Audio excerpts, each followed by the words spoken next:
Assalamualaikum warahmatullahi wabarakatuh. Saya Muhammad Reski Zaki Azam dengan NIM 0490355267 dari Program Sistem Informasi UPBJJ Palembang. Pada kesempatan ini saya akan mempresentasikan hasil pengerjaan tugas praktik 3. Saya telah membangun sebuah aplikasi front-end untuk sistem informasi bahan ajar SIBA dengan mengimplementasikan framework Vue.js modern lengkap dengan arsitektur berbasis komponen. Aplikasi ini dibangun dengan single page application (SPA) menggunakan build tool Vite yang memfasilitasi penggunaan single file komponen dan Vue router. Saya akan mendemonstrasikan fitur-fitur aplikasi secara langsung dan menjelaskan alur berpikir serta argumentasi teknis di balik implementasinya sesuai dengan seluruh kriteria penilaian. Pada dasarnya, tugas ketiga ini sama seperti tugas 2, namun pada tugas 3 kali ini menggunakan Vue komponen dan template. Sesuai dengan permintaan tugas, proyek ini sepenuhnya berbasis komponen. Adapun struktur foldernya seperti berikut ini. Di sini ada folder RSC berisi semua kode sumber aplikasi. Kita akan bahas satu-satu folder RSC. Di folder RSC ada folder aset. Folder ini adalah tempat saya menyimpan semua aset statis seperti IMG yang berisi logo UT. Lalu di dalamnya ini ada base CSS dan main CSS berfungsi untuk mereset gaya default browser agar tampilan konsisten. Sedangkan main CSS adalah file gaya global utama yang saya gunakan untuk mendefinisikan tampilan umum aplikasi seperti layout, warna dan font. Lalu di sini ada folder komponen. Folder ini berisi komponen-komponen UI yang kecil dan saya dapat gunakan kembali di berbagai halaman. Anggap saja ini seperti kotak berisi balok-balok Lego. Seperti di sini ada my navbar. Navbar ini saya gunakan di beberapa halaman dengan menjadikannya komponen. Saya hanya perlu menulis kodenya sekali dan bisa memanggilnya di mana saja dengan tag my navbar. Jadi ini sangat efisien. Lalu ada hello world.vue dan the welcome Vue adalah komponen contoh yang dibuat otomatis saat proyek Vue mulai dalam pengembangan lebih lanjut. Ini akan saya ganti dengan komponen custom lainnya.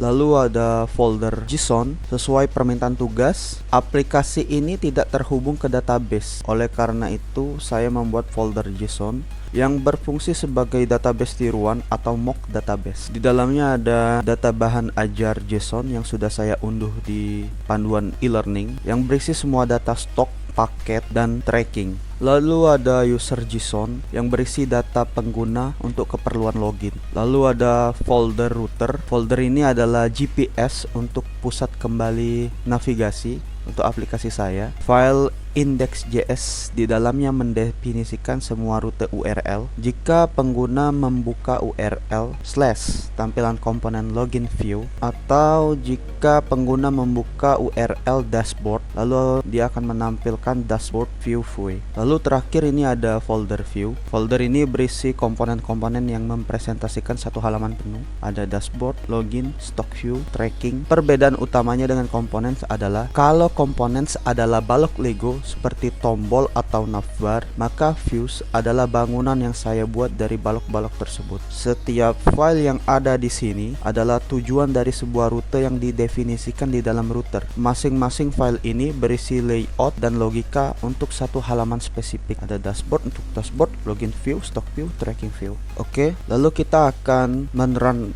aplikasi ini. Caranya dengan membuka terminal terlebih dahulu. Lalu setelah itu kita ketikkan npm install untuk menginstal beberapa extension. Lalu setelah itu npm rundev. Setelah diketik, nanti akan muncul localhost 5173. Klik kiri sambil menahan ctrl, maka dia akan ke sini. Langsung saja kita menggunakan data file lama untuk login.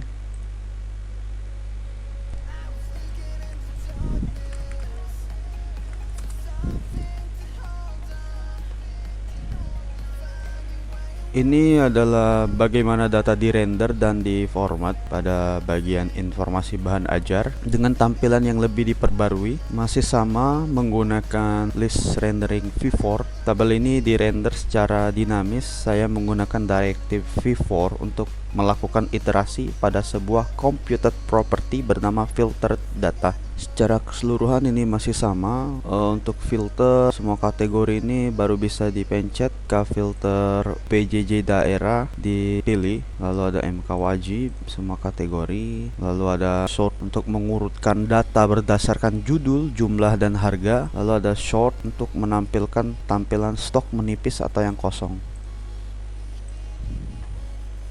Untuk menambah data bahan ajar masih sama, namun di sini dengan tampilan yang lebih diperbarui. Sebagai contoh, kita menambahkan judul baru, yaitu algoritma. Kategorinya adalah MK pilihan, PJJ Padang, lokasi rak di RBA21. Harganya 80.000. Jumlah stoknya adalah 13.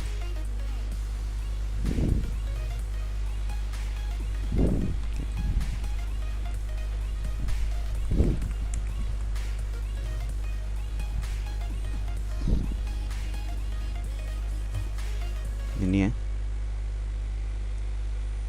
Semuanya masih sama seperti tugas 2, yaitu masih data bindingnya masih menggunakan vModel, vBind, dan vHTML. Semua elemen filter menggunakan vModel untuk two-way data binding di kolom status, dimana saya masih menggunakan class untuk menerapkan kelas CSS. Lalu pada halaman tracking DO, untuk merespon perubahan data, saya menggunakan watcher di halaman tracking. Saya mengamati selected packet ketika pengguna memilih paket baru.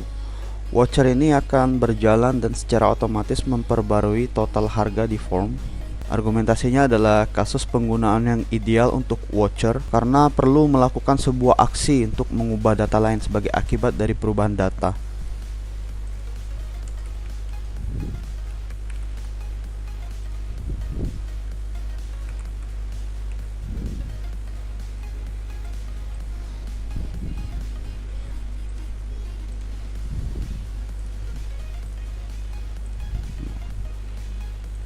Terakhir, mengenai UI-nya telah dilakukan penyempurnaan dari desain tugas sebelumnya, dari tugas 2, dari navigasi yang lebih modern, hierarki visual, feedback interaktif, dan micro interaction. Mungkin sekian presentasi pada tugas praktikum 3 yang telah saya kerjakan. Sebagai kesimpulan, saya telah berhasil mengimplementasikan arsitektur VJS modern berbasis komponen untuk membangun aplikasi yang lebih reaktif, terstruktur, dan fungsional. Terima kasih atas perhatiannya. Saya mohon maaf apabila ada kekurangan dalam penyampaian saya. Lebih dan kurangnya saya mohon maaf, dan kepada Allah saya mohon ampun.